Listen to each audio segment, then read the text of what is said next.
I'm a very, very lucky man. My second great honor, of course, is to have clerked for Justice Antonin Scalia. And you know, getting picked by him was almost as hard as getting picked by Toby. But those are two good people who have chosen me. And spending a year with Justice Antonin Scalia, I think you can all agree, if you want to learn judicial integrity and judicial methodology, can you imagine a better way to spend a year? And I will never forget the things that he taught me, the way that I was able to absorb from him by literally seeing him. He had to have a handkerchief too. He would literally sweat sometimes. He was working that hard to make sure that he was getting it right, that he was not allowing his own views, and he had strong views about everything. He wanted to make sure that those views were not the things that caused him to write a decision in a particular way. The third great honor, of course, is to have been chosen by Governor Abbott, who formerly was a Texas Supreme Court justice. He knows what the job takes. He had a wide array of choices, and he picked me for this job. That was an extraordinary honor. But I think that third honor really was a byproduct to some degree of the second one. I think that Governor Abbott picked me, and that every former justice of the Texas Supreme Court who is not currently a judge and is able to endorse has endorsed me. What a humbling thing that those are, because they know that I will do my best to serve the people of the state by deciding every single case the way that Justice Scalia did. Justice Scalia, I've got so many memories of him. You know, I think about him every day, especially now in this current job. And I'll just give you one example. I told this earlier today, and it encapsulates something about who he was and what he viewed the judge's job to be. So there were 4 law clerks in each chambers, and one morning, we usually weren't all together doing this. One morning, we were working on a project together, and Hannah knows, she was there the same time, she knows my co-clerk. You can imagine the 4 of us working on something. And so the justice would come in, and every once in a while, he'd come in through the clerk's side before he'd go to his own office. And this happened that morning. The door burst open, and it was Justice Scalia. And we were, good morning, boss. And he said, gentlemen, this morning I looked into the mirror and I saw a handsome man, but no crown. And he pointed to his head. No crown. And the reason he said that seems like a strange thing to say. Well, yeah, no crown. We don't see one either, Justice. But the reason he said it is because he had just been reading a brief. And he said, let me translate this brief to English for you. O great Olympian Supreme Court demigods, decree unto us, how shall we live our lives? What is the moral truth under which we shall live? How shall we structure our society? Tell us our destiny. Rule us, O great justices. He said, the whole point of having a judiciary is that we are not the kings. We wear robes, not crowns. We sit on benches, not thrones. I don't want to rule my fellow citizens.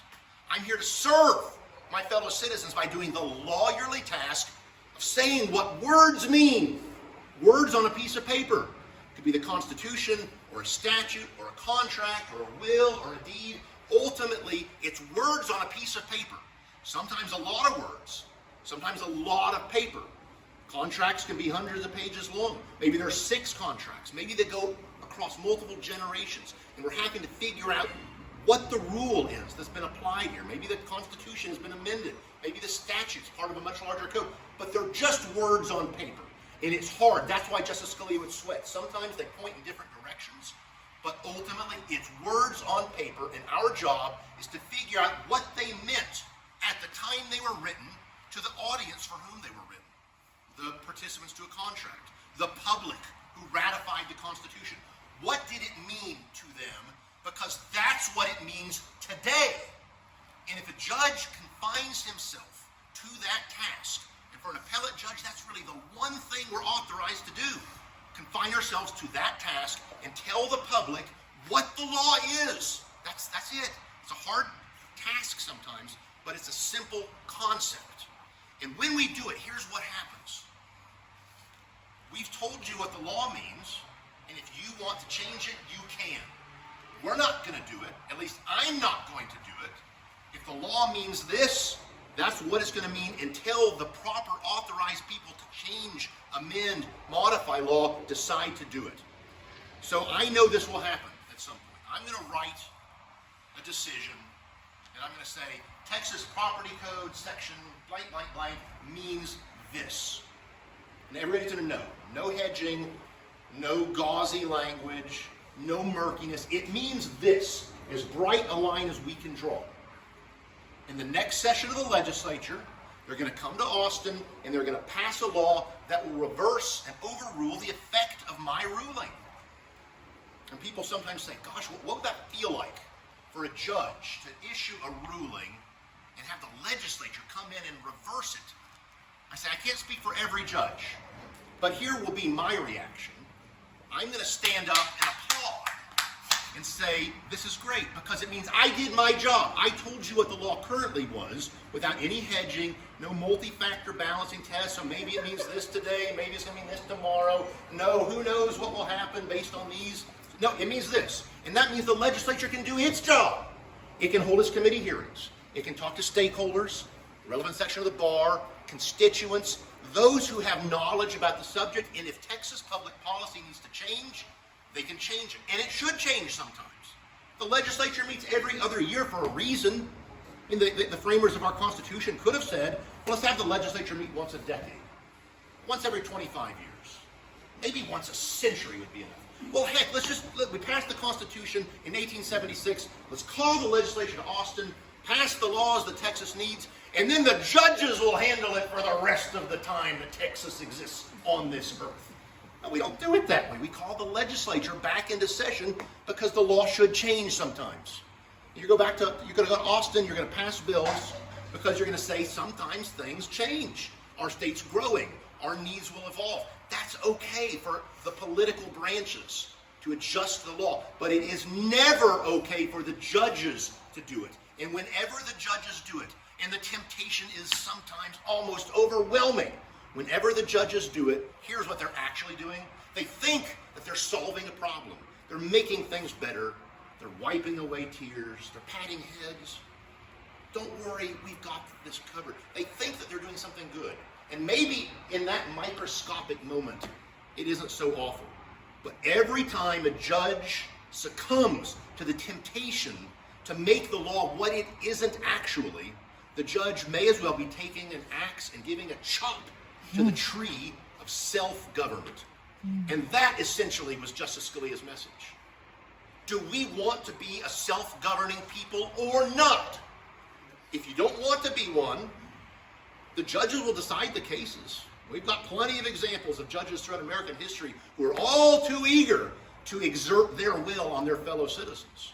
But if we want to be a self-governing people, the way that the framers of the United States Constitution and the framers of the Texas Constitution envisioned for us, it requires the citizens to inform themselves, to choose legislators and executive officials and local officials and school board members who will conduct themselves according to the law, who will follow their oaths.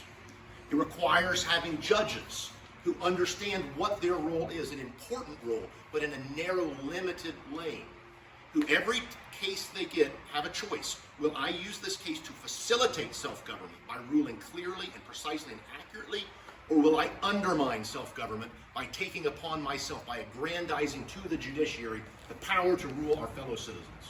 And that's why Justice Scalia told us that he looked in the mirror and saw no crown, because he thought apparently a lot of my fellow citizens think there's a crown up here, and there isn't, because we're a self-governing people. And that's the agenda he had, and it's the agenda that I have. The agenda I have is to have no agenda other than to make sure that our state remains one in which the people are truly sovereign. And that brings me to my fourth and final honor of life. You thought I was almost done. You think I'm running for the Senate the way I filibuster. Right? That fourth honor that was spending that year in Iraq. I was seconded from the Department of Justice to the Department of State. I was our country's chief diplomatic liaison during that time to the Iraqi courts and prisons, the main entities about the rule of law. My formal title was Deputy Rule of Law Coordinator. It's a bizarre thing. In most embassies, there's no rule of law section, but there are in some. And so that was one of them. You have the economic section, the political section, the consular section, and in some embassies, the rule of law section. So I went there, and I would spend hours every single week with the Chief Justice of Iraq with other courts across the country and in prisons, which I could show you some pictures of things that you'd be shocked at what was happening in some of those places. The first day I got to Baghdad, I spent time with a judge whose home had been firebombed the prior week because he had not released terrorists who had been apprehended. And when I would be in the green zone, just doing various things, I would occasionally see the Chief Justice Medhat al-Mahmoud, a saintly guy. He's in his 70s then. He's in his late 80s now. He's still doing what he can for his country.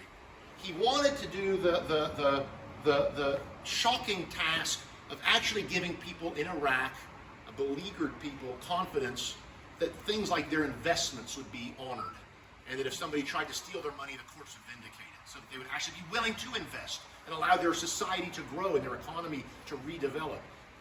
And I would see him in the green zone, walking hand in hand, taking a stroll with his 4-year-old grandson. But it was only ever just those two, not the third generation, not the intervening generation. And the reason for that is that the year before I got to Baghdad, a terrorist cell captured the Chief Justice's only son. They tortured him. They murdered him. They dumped his body on the street in an act of both disrespect and intimidation to punish the Chief Justice for actually following the law. And I don't know what you feel like, but when I think about that, now that I have a child of my own in particular, it still makes me shiver to think about the thought of one's child being treated in that way because of oneself. I try to imagine how you would feel. And I know he was disheartened, destroyed, decimated, just inconsolable to know that his child was killed because of him. But he did not give up. He did not give in. He stood fast for the rule of law to do what he could for his people. And what I learned from that time is that the rule of law is fragile.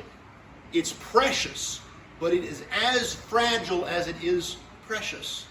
And the fact that we have it, and that our parents had it, and our grandparents had it, does not guarantee that our children and their children and their children will have it, unless we today do what's needed to maintain and enhance and preserve and protect it. And I think of the rule of law much like I think of the air. They're both essential. They're both literally vital.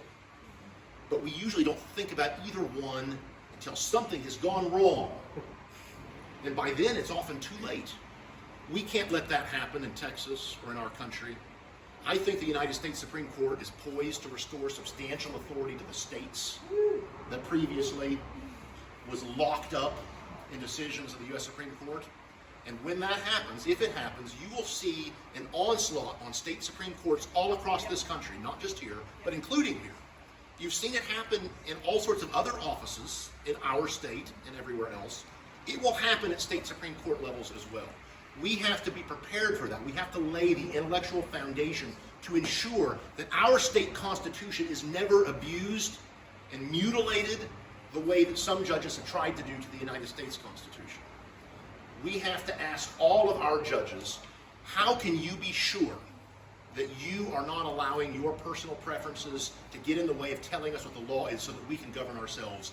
And if you can't get an answer to that question from someone running for the justice of the peace all the way up to the Texas Supreme Court, you need to find another candidate because the stakes are too high. I'm willing and excited and honored to do the best that I can to protect the rule of law by serving on your Supreme Court. And as long as the people of Texas will allow me to do it, I will. I'll decide every case the way that Justice Scalia did, by working hard to tell you nothing more than what the law you, the people of Texas, have already enacted is. I appreciate the confidence you have in me. I appreciate the confidence the governor reposed in me, that my predecessors on the Supreme Court have in endorsing me. I hope that you will encourage other people to vote for me, and that you will send me back up as seats become vacant in Austin so that we can ensure that our state Supreme Court will guarantee that all the courts of Texas are following the law and nothing but the law. Thank you so much for being here and for your support. If